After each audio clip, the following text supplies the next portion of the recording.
So it is a great pleasure that today I have Davyd here with me from Mexico.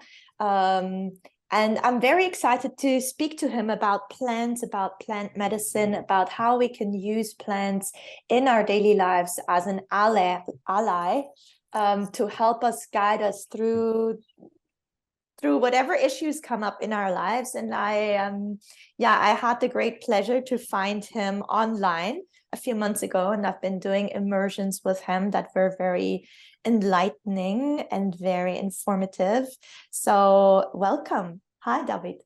Nice to have you here. Gracias. Thank you, Deddou. It's a pleasure to be here. And I'm excited to be able to share a little bit of what we've been doing with the immersions with your audience, and also a little bit more about working with plants and how they can help us a lot during these chaotic and turbulent times. So I'm excited to share a little bit about that with yourself and your audience.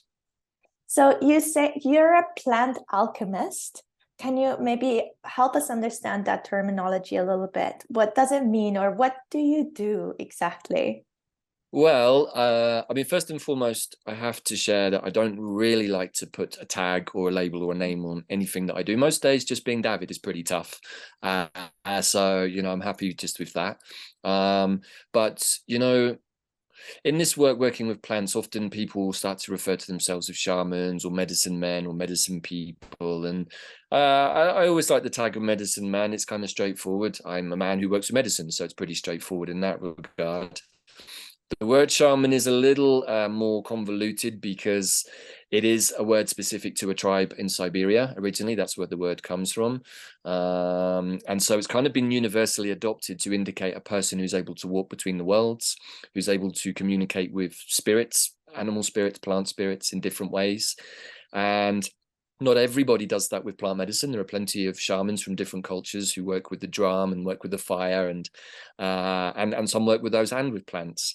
So for me, I was always really under the sort of moniker of a plant spirit healer, a medicine man, a shaman. But as my work has progressed and evolved itself and gone more to a quantum place, which perhaps we'll talk about in due course, I've evolved my work. And so it evolved into being a quantum plant alchemist. And what that really means is that I work with the conscious intelligence of plant spirits.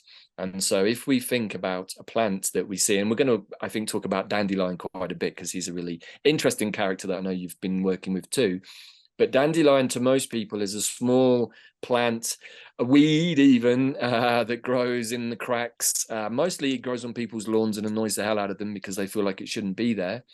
But really, as we saw during this particular dandelion immersion that we ran earlier in the year, on quantum plant healing, and what I've also found from working with dandelion in the past is that this isn't just a little green plant with a beautiful yellow flower and a fluffy moon head that seems to grow everywhere. This is actually an incredibly powerful being, a higher dimensional being that has come back to assist humanity here on the planet, offering all of this incredible medicine that it has in the 3D, in the physical realm, but also understanding that this is a powerful being who shows us the nature of time and how to be completely present in the present moment, which is actually, as dandelion shows us, the only thing that ever truly exists. But in that present moment, many things can be going on. So this is a little more esoteric, but the reason I share this is that this little plant that most people think is a weed is possibly one of the most powerful higher dimensional beings I've ever worked with, including archangels and many other higher dimensional beings. And as it turns out, we now understand that dandelion is from the Sirius star system, hence all of the connection to the felines, to the cats. His name is Diente de Leon, the lion's tooth. And as it turns out, what we came to find out about dandelion is that even though he's a great liver detoxer on the physical level, he really is about actually opening the heart. And when we connect deeply into our heart space, we're able to connect with, and it's partly why I wore my bright green tracksuit jacket today, is that we're able to connect to the green beings, but we can only do that through a heart connection. I've often in the past seen many people trying to connect to plant spirits and plant intelligences through their head, through their mind, and it's impossible. That's not how plants communicate with us. So there is a whole process really with working with plants that is understanding the language that they talk to us in. And maybe you discovered this during the immersion with Dandelion, but he often talks to us through synchronicities and showing us the flow of what is going on around us. But in order to be able to see that, we have to be having our attention here, not at something that's happening in 6 months, 2 weeks, 3 years, 9 months, whatever, which is where most people tend to have their attention. They're either projecting into the future or they're dwelling in the past. So they're never really present here. And even when they are present here, they're often like this. So they're not really present at all.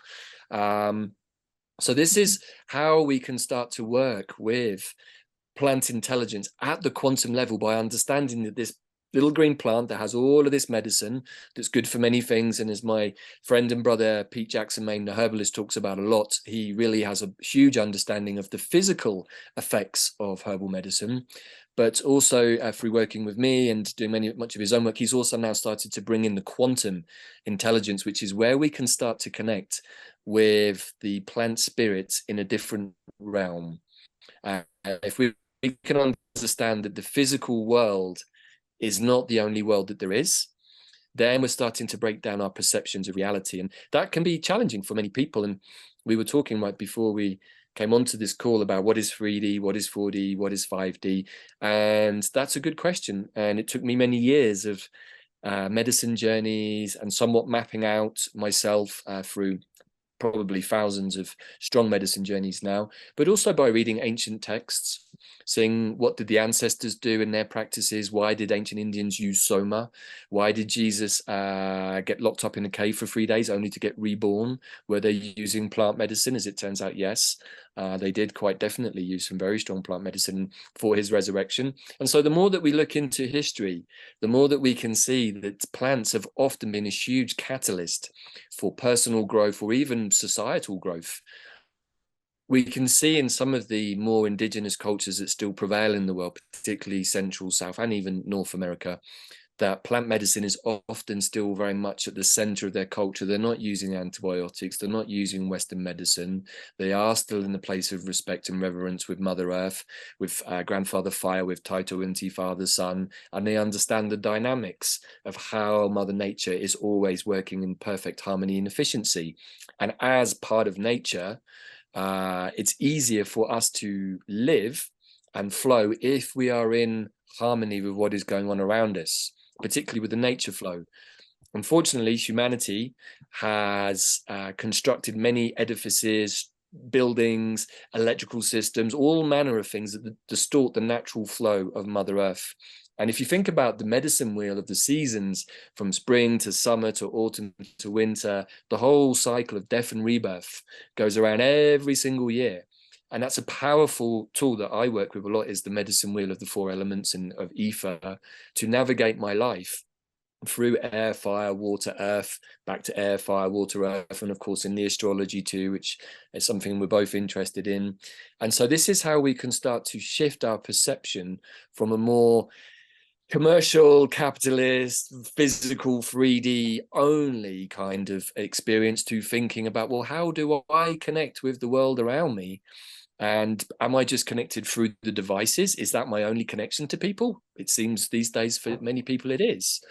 Or do I take a walk out into nature every day, every few days, to listen to the birds sing, see the leaves fall from the trees, and even just ponder, why do leaves fall from the tree? What's the story? Why does it have to go through that process? Because in every one of those actions from nature, there is a much more profound process at work, energetically speaking, spiritually speaking. And if we can be okay with the process of death and rebirth during winter, which is when nature goes through its natural selection process so that we can be reborn again in spring with the snowdrops in early February for Imbolc, then we get that chance during the winter, like we are about to go into now, to go inwards, decompose, break down like the mushrooms do, which is why we have mushroom season right at the beginning of this process.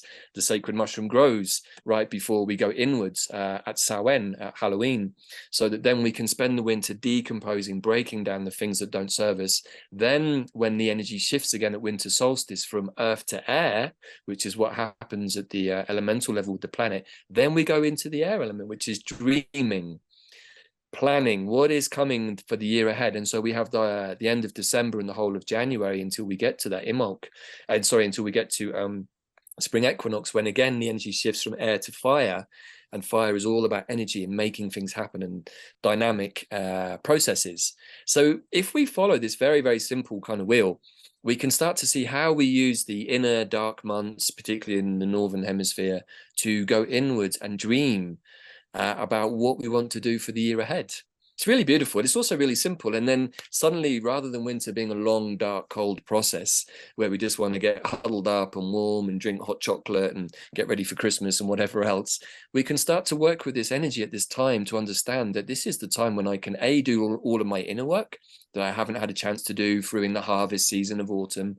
But before I go into my dreaming phase, I want to make sure that I don't have any polluting thoughts or contaminated ideas or misalignments in my field. Otherwise, what I dream is going to be like that. I really love that you brought in the wheel of the season, because actually for me, this summer I started working with plants, and it was such a profound way of connecting back to Mother Nature, and also just connecting back to something that grounds me, and to plant seeds and then to harvest them when they're grown, and how to, it just connects you back to the cycle of Mother Earth, and shows you so much more appreciation for what is all around you. Because I think most of the time people are blind to the richness that Mother Earth is providing around them. And I love that probably one of the first videos I saw with you, you mentioned that basically the plants are showing up where they're needed the most. So, when I go out and I encounter a lot of dandelion in my garden, dandelion is there as a medicine for me, is showing up in service. So I really like that idea that we can go outside into nature and see what is growing around us, and see that as kind of Mother Earth giving us the medicine we need. So that being said, for people who probably heard of herbs as having medicinal qualities, maybe they've heard of ayahuasca, or they've heard of magical mushrooms, or and then suddenly we're talking about dandelion as well, which maybe can you speak a little bit about the difference between these rituals and herbs or mushrooms used in rituals, and the herbs that are growing in our garden? Is the spirit the same, or is there a different frequency or a different task that they're coming with? Good question. And remind me, I still didn't quite answer the last question about what is a quantum plant alchemist, but hopefully by the end of the conversation we'll have got to that. So I love the idea, and I've shared this many times, having been to South America myself, having spent time in Ecuador, learning to work with ayahuasca, tobacco, and guayusa, specifically from my Quechua shaman, who I was initiated into a number of lineages with. That was about 5 or 6 years ago now, to coming back to Britain and again feeling the call of the native medicine. I'd already been working with our sacred fungi for a while. Probably interestingly, I've lived in two of the biggest, fungi cultures in the world. Wales has long had a culture of fungi use, going back even to the time of the Druids, and the medicine grows prevalently there because we don't have so many pesticides and such going on. We do have a lot of sheep, unfortunately, who eat the medicine. But here in Mexico is probably the biggest culture that worked with sacred fungi. And down in the state of Oaxaca, it's still very much part of the culture. So it's interesting, these links between my homeland of Wales back in Britain and here in Mexico. But to answer your question, I love the idea of many people feel to have a truly authentic shamanic experience, you have to go to the jungle and drink ayahuasca and blah, blah, blah. And sure, that is very, very beneficial. But also what I came to realize, if you really want a truly shamanic plant experience, you have to take one step outside of your door, probably, and you will see a dandelion growing somewhere. And when you truly understand the power of this being, you understand that this is a being that is a bodhisattva who is coming back, as we would say in Buddhism, because they want to share their omniscience. And again, if we think about how a Buddha is and how he's able to put his mind or himself through bilocation in many places at once, hey, that's what plants do, right? You know, there is a spirit or a consciousness that is the dandelion consciousness that we just think of as this plant. But really and truly, once we start to work more with the intelligence, the question then becomes, well, who are you exactly? What are plants? And of course, the same question comes to what am I? Am I just this meat bag? Is there a bit more to me? Am I a multidimensional being experiencing the human realm through being in this physical form? Yes. And you know, I think the most interesting thing that I've come to see the difference between what we would some people call entheogens or psychedelics, magic mushrooms, peyote, wachuma, iboga, any of these magical plants, and there are a lot of them, is that particularly with ayahuasca, is that its consciousness is very malleable. It's probably the closest plant consciousness to humans that there is. And so as a consequence, as many people have found out over the years, myself included, is that this medicine is very susceptible to being programmed, often by bad medicine men or women who use that ability to do maybe not such great acts, particularly in conning people out of money and stuff like that. You cannot do that with the other plants, particularly as we talked about on the Artemisia immersion, and from our colleague and friend, the Ascended Master Zachariah, who said that the Artemisias are literally incorruptible because they are powerful witches. And in order to be at the peak of that energy, which, you know, and we can understand the word witch in many ways too, but the way I understand witches is that they're like raffle dakinis, again, a Buddhist term for more of a goddess deity that can really manifest duality, but always for the benefit of light. So the Artemisias can be very, very direct and challenging, but they're never, ever, ever working in the dark side of the, you know, the magic arts.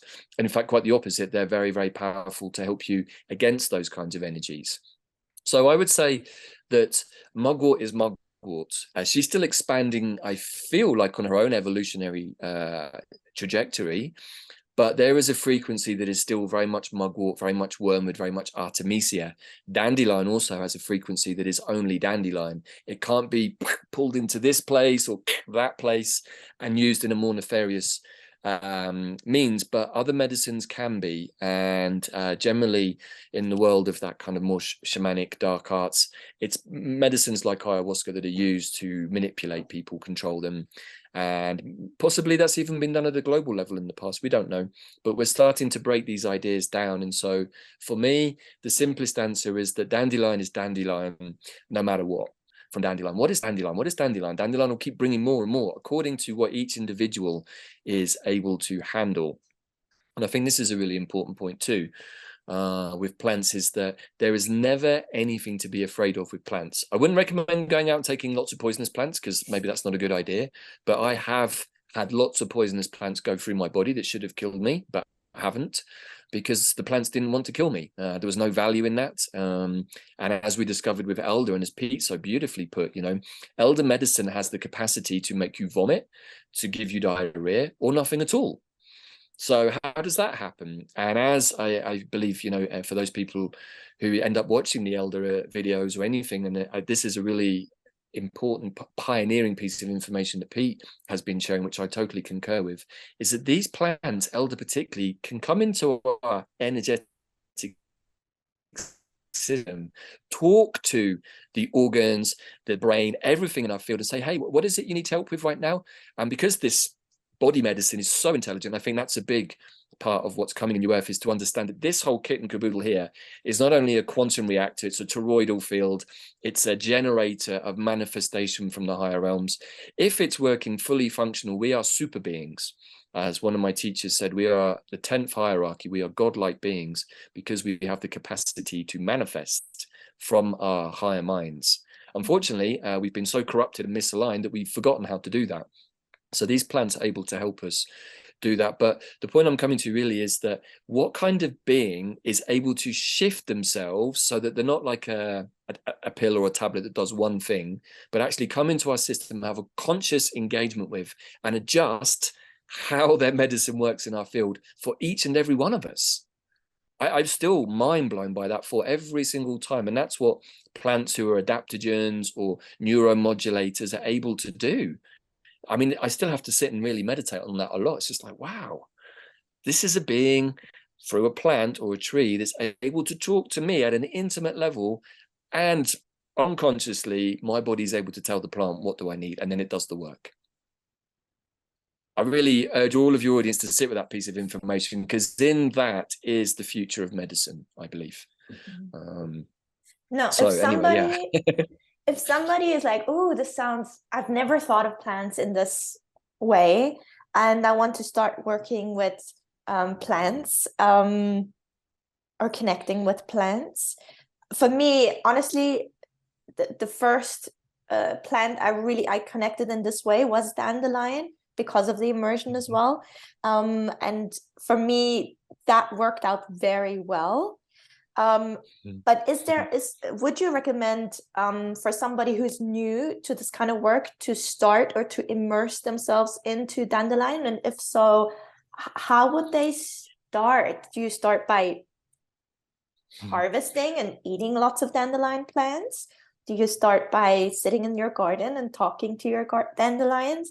Do you start by, how do you start engaging with that spirit? Yeah, it's a really important question. So, as you know, we've done a series of immersions on quantum plant healing over the last 3 or 4 months, which were brought through by the plants themselves in the meditation to me to show us how to start working with plants with probably one of the most friendly, easiest plants to connect to, which is dandelion, or El Dandelero as we've nicknamed him, because it grows everywhere. It's a super powerful medicine, which is really, really good for liver detoxing, which is where we have a lot of toxins stored, often old stuff. And as I talk about with my friend and nutritionist Rebecca O'Reilly on one of my podcasts, Food as Medicine, and which was also in the dandelion immersion too, we did a piece there, is also good at helping to remove heavy metal toxicity from our body. So this is just a very simple piece of medicine that, or understanding that can help all of us, because we are suffering as a society across the planet, particularly in the Western world, from a lot of heavy metal poisoning. So that aside, dandelion is a really easy plant to work with because he shows us how to be in the present moment. And that sounds like a very, very simple thing, but when you really understand it, you realize that very few people are ever in the present moment. Their mind is always somewhere else. And so what happens then is that they miss what's going on around them, which is often subtle but constant communication coming particularly from nature. And so what I love about dandelion is that he, and again, the immersions are a sort of almost like a dandelion piece, because what we were doing for the immersions was a series of transmissions with different teachers, herbalists, astrologers like Kelly Hunter, nutritionists, people who work with Eastern medicine. And each transmission is a mini tableau or gestalt of channeled information that comes from myself and the person that I'm in conversation or transmission with, because they've also worked with the plant. And what happens is, over the course of the immersion, a jigsaw puzzle emerges, a story that the plant is telling us. But we have to get out of this, be more into this space.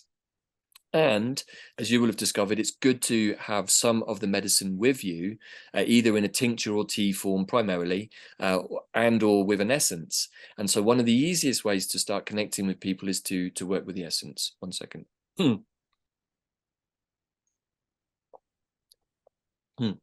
So,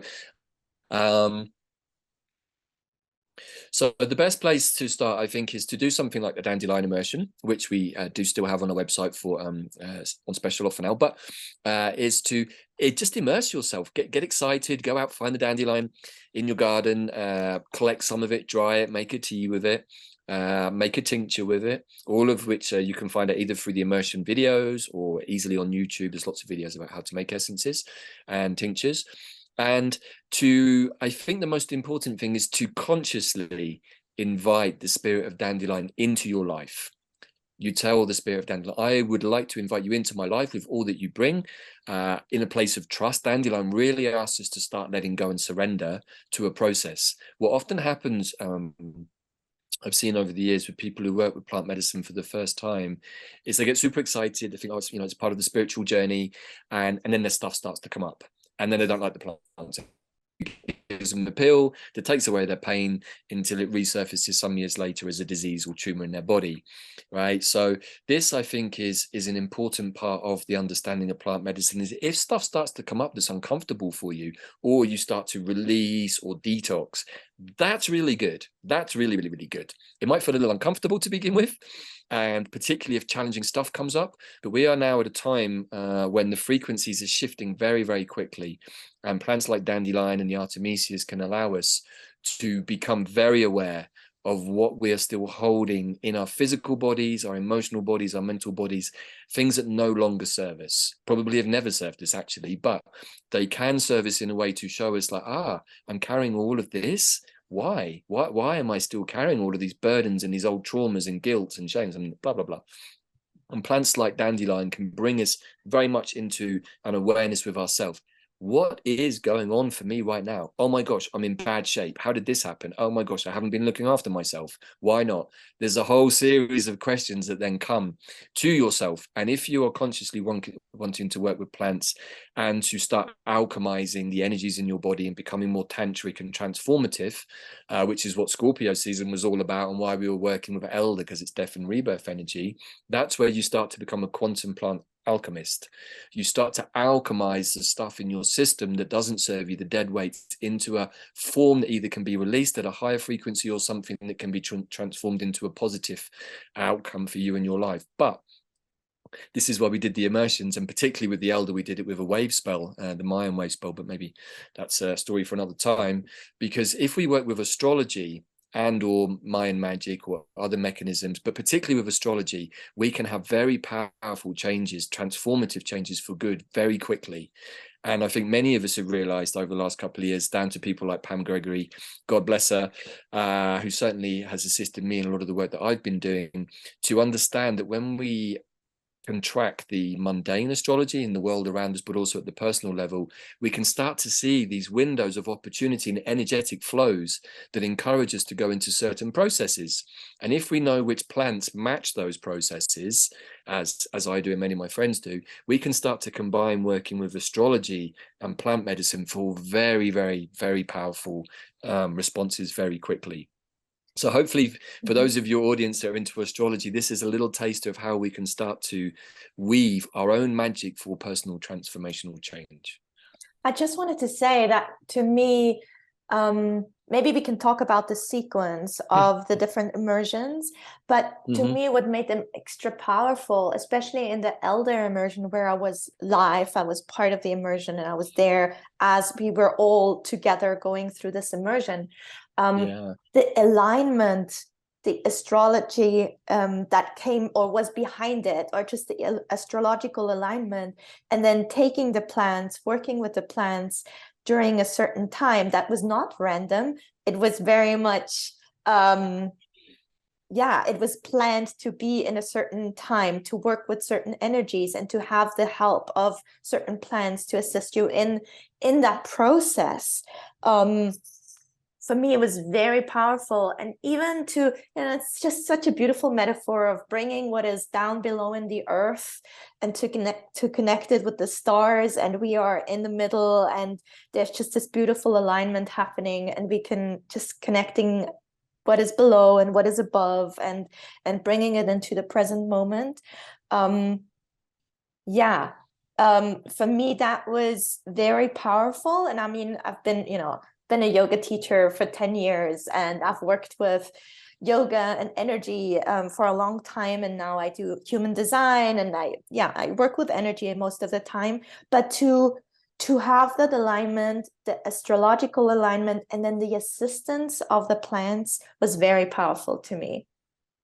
Yeah, I think for me, connecting into astrology in the last few years, which is something I've been interested in for a long time, but had never really studied. And I'm still not an astrologer, but I'm able to feel energetically the flow of things. That's kind of one of my gifts. And once I started to understand the archetypes of astrology, and then particularly with the elements and all of these things, it appealed to my scorpionic nature.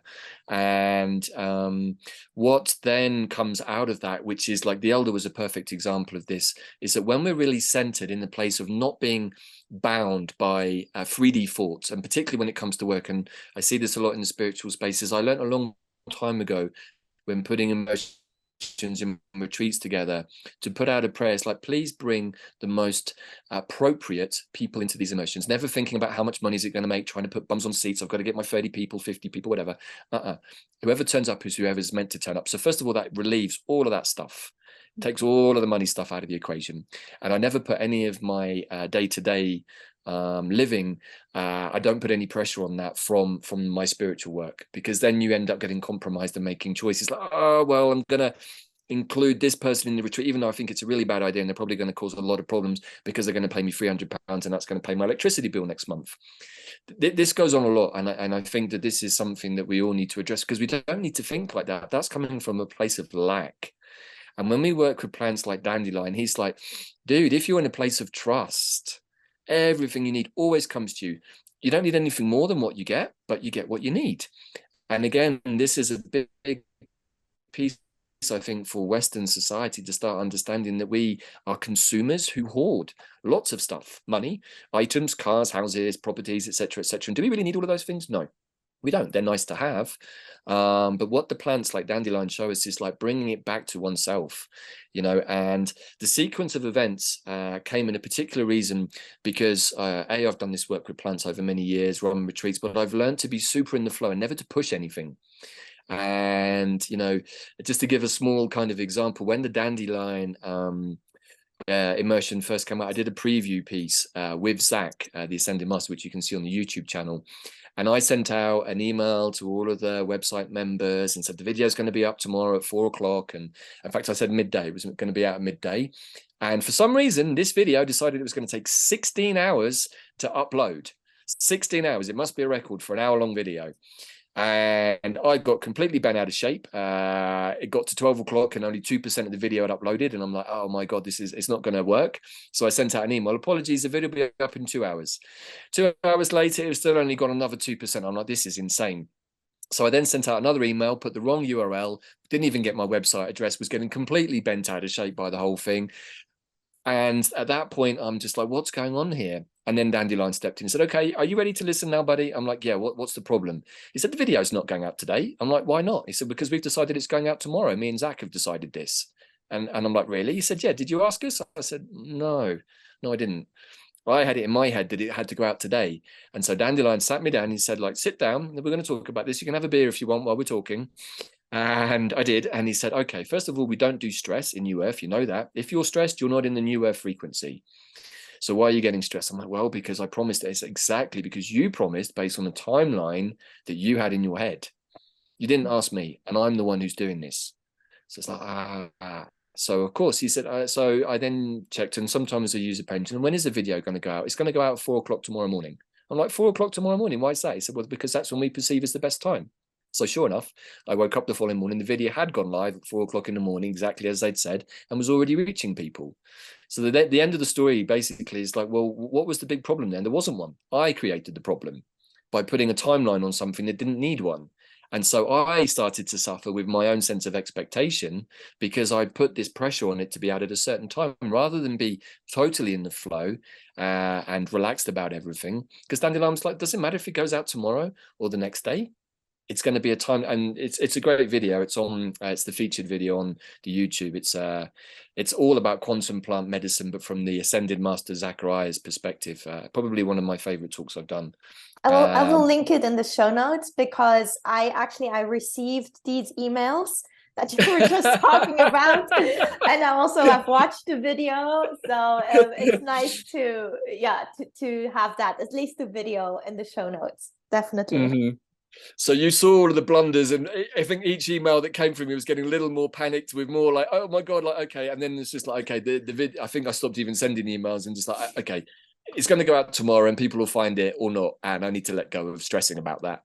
So I just use that as a simple example because when the immersions came through, I wasn't thinking to do these things particularly, although Dandelion had indicated to me in the past about doing a global online immersion. And to be honest, I wasn't keen on the idea. I'm just like, I don't know, I like doing retreats in person, but that's become very difficult because there's so much toxicity and I'm not sure I really want to sit in circle with people at the moment for many reasons. And so, plus I was living in the middle of nowhere in Mexico on a ranch, so I had incredibly poor internet. And so the thought of doing a global online immersion just felt super stressful. But as time rolled on, dandelion came back into the mixture again. He said, okay, buddy, this is when we need to do this because people are not present. We need to get them present, and not only present, but we need to get them into their hearts. And I'm like, okay, wow, this is super interesting. And so then he started to share with me through my meditations, working with essence and sometimes other plants like the sacred fungi. I might do a journey into the astral realms to talk more to the dandelion spirit whilst taking the essence, or maybe I might work with other plants that open my awareness. And then immediately a whole series of plants came through and said, actually, it's not just dandelion, there's more. I'm like, there is? And they're like, yeah, and here's how it's going to go. So dandelion is about many things, but to cut to the essence, he wants to make us present in the present moment so that we can be totally aware of what's going on around us. But he wants us to open our hearts in a safe space where we feel present and our attention is not somewhere else, so that we can connect to our higher mind, our 5D consciousness. The heart is the organ that is the direct conduit to our 5D consciousness, which is how we can communicate at the quantum level with plants. Our third eye here is useful for us to be able to see into the astral space, the 4D space, but it's not necessarily how we connect to our higher mind. Sometimes in really big medicine journeys, yes, we can connect and see from here into the higher dimensions. But it's really the heart that connects us. And so if we're not in our heart, we can't get connected to higher mind. So that was the first piece. Secondly, then come in the artemisias, and we're talking the likes of mugwort and wormwood and, you know, the sagebrushes, all of the artemisia family, of which there are hundreds. And one of the beautiful things that came out of that, rather than to work with one plant like mugwort or wormwood, Artemisia absinthium, and again, I had assistance from Zach on this one. You know, and the information sometimes comes in different places, how these things form. But the idea with the artemisias was that there's over 400 different species all over the planet. And they have been there for a very, very long time, working often with indigenous cultures. And so they hold the medicine specifically of the terrain they're from. In a way, I mean, most plants and trees do this too, but the artemisias are unique in this ability, but they also teach us how to be, A, in our integrity, B, how to be aligned. A big part of the artemisia energy is central axis alignment through our chakra systems and the Shushumna. And not only that, but they also have the ability to take a searchlight or a torch and shine it into the parts of our terrain, our energetic fields, our psyche, where we have stuff that's hidden, shadow stuff that we don't want to look at, stuff that maybe we've forgotten about or trying not to look at. The artemisias will bring that to the surface, not because they're mean and want to make us suffer, but they bring it to the surface in such a clever way that it's coming up for us even before we know they're doing their work. Maybe I'm giving too much away here, but and the reason they need to do that is if we have unhelpful traumas or disturbances or attachments or, you know, any number of unhelpful frequencies, we're somewhat burdened by those. So we can't lift and we can't allow the higher energetic light and frequencies into our field. So we have to clean the terrain. This is number 2. So we get centered in our heart, connect to our higher self. We then realize, oh my God, it's not so easy because I'm cluttered with a load of garbage, energetic, that I've accumulated in my life. So they help to clean. They're like, yeah, garbage cleaners, really, full power, high potency cleaners. And what they do is they bring the stuff to the surface. So once it's in our awareness, like, oh my gosh, I still haven't dealt with this childhood trauma around this, or I haven't dealt with that. I didn't deal with my breakup from my partner, or my grief from, etc., etc., etc. And that then gets flushed to the surface. So we clean. So these are very interpersonal plants. Dandelion is a plant, so are the artemisias, and then elder comes in. Now, elder is a very, very powerful being, probably one of the most powerful beings I've worked with. All of these plants are in actual fact, but elder, I'm now starting to understand, might even be a starseed mother from the Pleiadian star system. That's the level these plants are coming from. That's why they're able to work at the level that elder can, by coming into my terrain, communicating with my subconscious, with my body medicine directly, and helping identify what needs to be fixed. That's what elder is about. And so we've gone from plants now into trees, and the elder, and then the yew, which is the final segment. The yew tree is the tree of eternity, of Yggdrasil, of the 9 worlds of Yggdrasil. It's a tree that's lived to 260 million years. It's seen the entire span of all the civilizations that we believe may have been here on the planet in multiple timelines and time frames. It is a connection to all that is. It's deeply connected to Archangel Michael. In fact, my teacher, Michael Dunning, who I studied this with, the yew mysteries many years ago, he had a very nice phrase that he used. And he said, when we see a yew tree, which is, there are about 9 different varieties, but the most commonly known one is Taxus baccata, of which we have many in Wales, many ancient circles. He said, when we see a tree of the yew, we are seeing an Elohim being momentarily passing through our 3-dimensional space. Think about that. Even though it might live 10,000 years, which is way longer than we do, to an archangelic being or an Elohim being, a godlike being, it's just the blink of an eye. 260 million years, 10,000 is nothing. It's like a breadcrumb on the table for the tree. But it allows us to experience the presence of an eternal being. If the yew tree is left by itself to grow in its natural form, it does the most incredible things. It grows out and up, and it grows these runners, and it creates this kind of womb space, and completely enclosed womb space. Most incredible. There's a couple up in Scotland that have been allowed to grow in that way, and it creates these tunnels and these caverns and womb spaces. So when we are working deeply with the yew, which is tricky, the yew is not like any other tree, and hence it comes in the last in the sequence.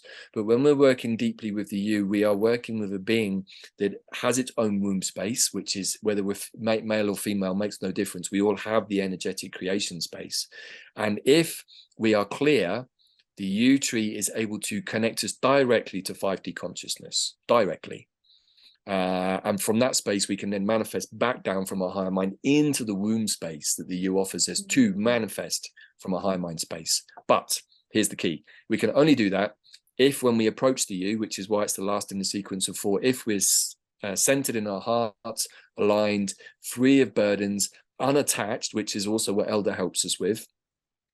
And also, what Elder, I feel, really wanted to show us was how to become the hollow bone. Okay. And when we talk about the hollow bone, as you will have seen from the Elder immersion, what we're really talking about is a clean and clear channel. We are a toroidal field ourselves. Each and every one of us is a toroidal field. But if this central channel, the hollow bone, which is exactly the same as the tree has a hollow stem or hollow trunk. And again, we see many, many links of the doctrine and signatures from plants at the physical level to the energetic, spiritual, quantum level. It's always mirroring, as above, so below, as within, so without, etc.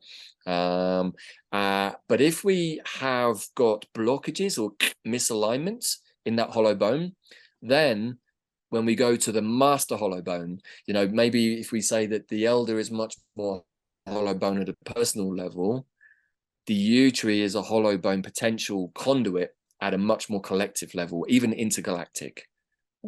So, but if we come to the yew tree in bad shape, we're not going to get anywhere. The yew tree is just going to say, no, you need to go back and do your work, buddy.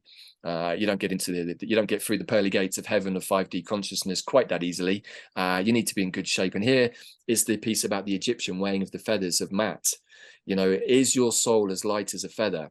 Actually, what they're really talking about is your whole sense of being free of those lower density frequencies that will stop you ascending to a 5D consciousness. So that's how the sequence came in. And at the end, there was also a little mini one that we just completed, which was super challenging. It was only 5 days, and it's with a plant that I've worked with a lot, but it was yarrow, which was really connected to the throat chakra. And as you and myself and pretty much everyone who did the Elder realizes that we had a lot of like here that came up either from here or from the chest, a lot of mucus and cackling. And also what was really interesting was some of the bigger motifs going on in the world around us of finally people being able to speak out against judicial systems, governments. There was a couple of big announcements on the first day of the Arrow in the US about many of the illegitimate activities that have been going on. But it was for the first time I heard really in this whole piece, a group of people stand up and say, we're going to take action now, powerful action against the corrupt nature of our system. And I was just like, wow, this is the first day of the Yarrow motion. It's all about us being able to speak our truth. And one of the energies that came through from Elder was, what is your truth? Who are you?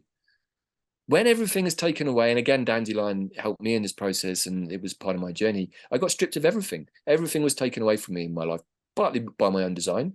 And it's just like, when you take everything away and you're just left with your bags in the farm in Mexico, who are you? With no internet, no connection to anybody, who are you exactly?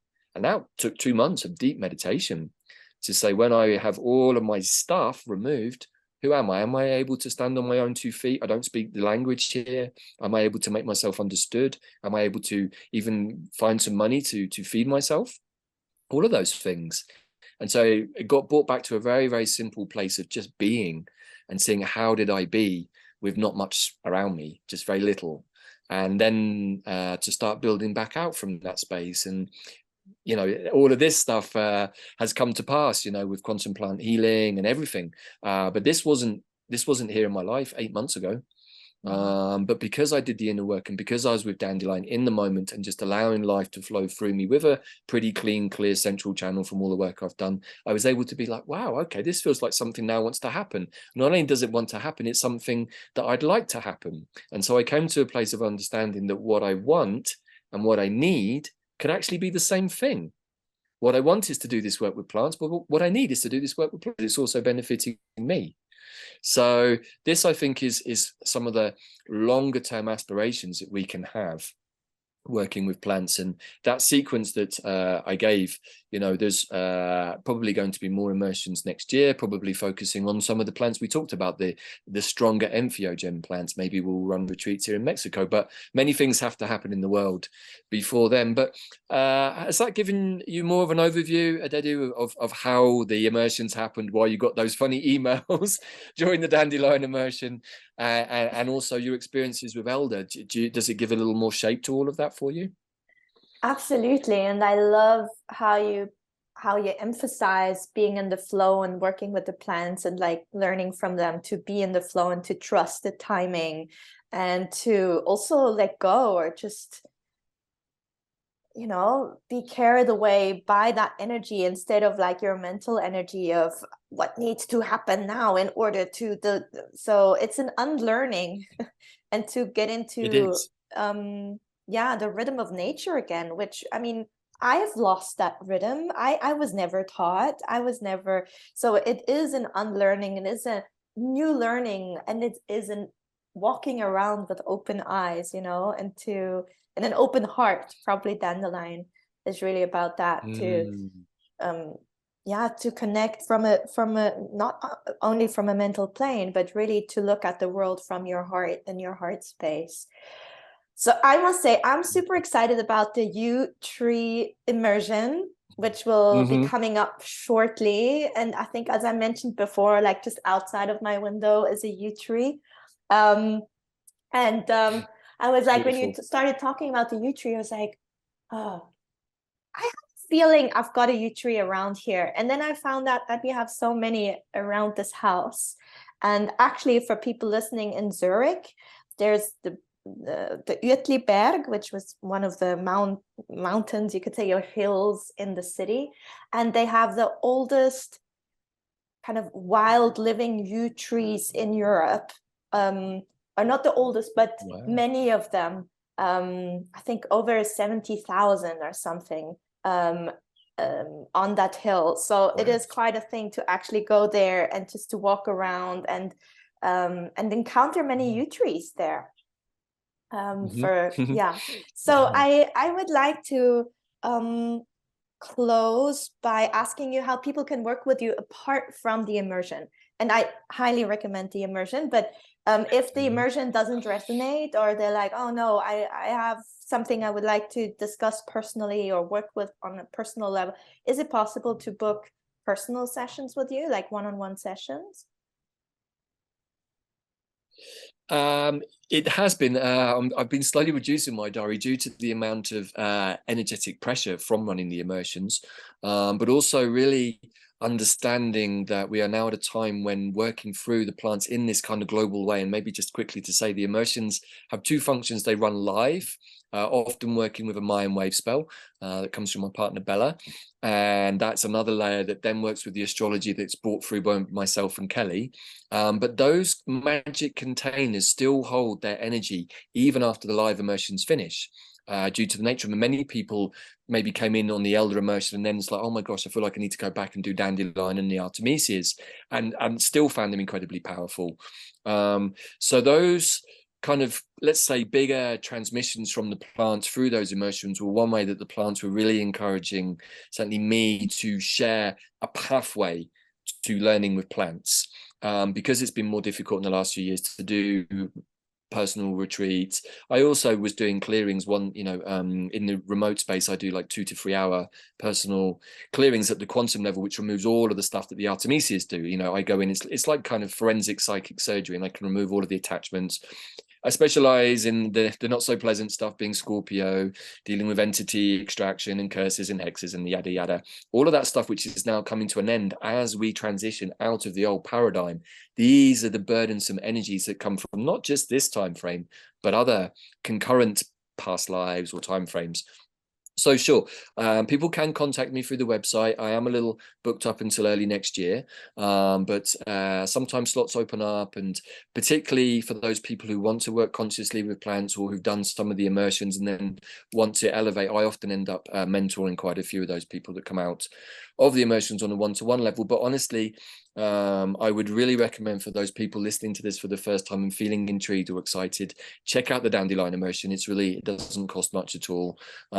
It still holds all of its value. That one was extra long. That one was actually 3 weeks. The subsequent Artemisias and the elders, then again, being in the flow, as we moved from Dandelion to the Artemisias, then the Mayan magic came in. And then we understood, oh, wow. And then when we started looking at the dates of what the plants had said, the astrology had said, and the Mayan waves plus, it's like, oh my gosh, this is a triple whammy of action. But again, you can't believe how precise the Mayan calendar is in conjunction with the astrology. It's incredible what they were tracking. Totally quantum intelligence. Still mind-blowing to understand. So yeah, please do check out quantumplанthealing.com. I often have people emailing me with questions too. I think that's kind of how we got connected originally, right? Yeah. So yeah, but and again, I really recommend dandelion. There are many plants, and sometimes people come to me and say, hey, I've had this plant in my awareness, and sometimes it's something weird. Like I had a guy come once at a gig who said, I've had pineapple weed talking to me. Is that normal? And like pineapple weed, if anyone doesn't know, it's like a chamomile, and it has a slightly pineapple flavor and smell.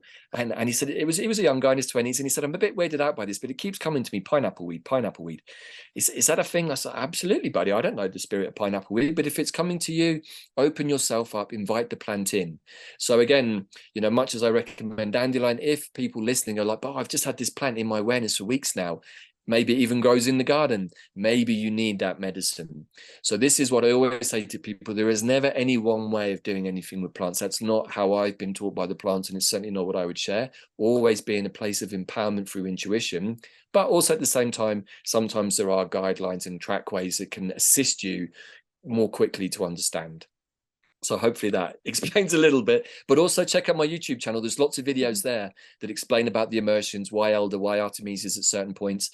The stuff with Zach is also really interesting. Myself and my colleague Pete do a Web of Weird podcast, which is a little sometimes bordering on controversial. We've been banned a few times, but we're still hanging in there.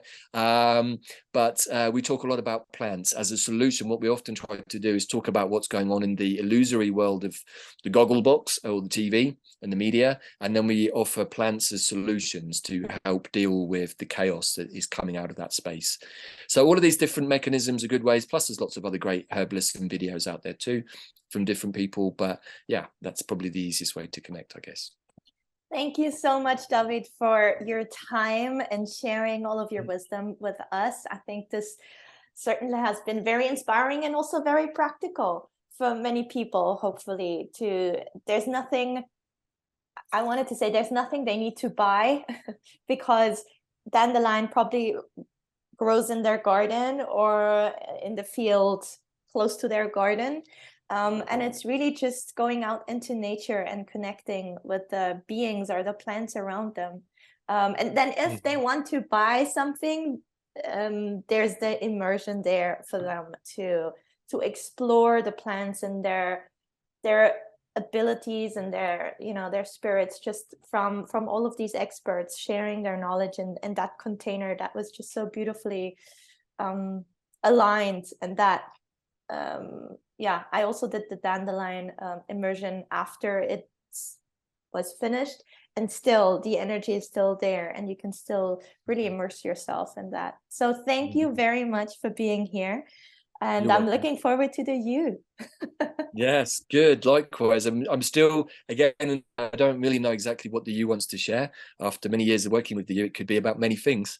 But certainly it's also, again, about alignment. And we're going to be looking a lot at the chakra system to make sure that that central axis, along with the horizontal axis of the elements, are in good shape. But final thought, as you learned with the live immersions, being in that group, and it's global. And when we did the Artemises, we had people on virtually every continent across the planet, all holding space together at the same time. Super powerful, particularly when you have 100 people or more all holding space together, sharing. And what I loved in the Elder was just how many people came out and shared for the first time, either written, incredibly beautiful pieces of poetry and prose, or sharing on the live calls. And that to me is why I do this work. I just love to see people kind of finally get to express themselves. Hey, this is who I am. Great, man. We're all amazing. So that's my final thought for today. We are all amazing beings. We just have to allow ourselves to be amazing.